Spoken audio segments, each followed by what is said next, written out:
ایک بار میرے کریم آقا فرماتے ہیں کہ ایک بندے کے بہت زیادہ گناہ تھے، اللہ تعالیٰ نے اسے بہت سارے عذابوں میں مبتلا کیا ہوتا ہے، ہر ٹائم اسے عذاب دیے جاتے ہیں، آگ کی تپش اسے لگ رہی ہوتی ہے، وہ عذاب کے اندر مبتلا ہوتا ہے، تو ایک دن اچانک جہنم کے دروازے بند کر کے جنت کے دروازے کھول دیے جاتے ہیں۔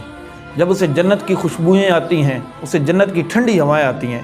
تو وہ کہتا ہے کہ اے باری تعالیٰ، میں تو بڑا گناہ گار تھا، بڑا ظالم تھا،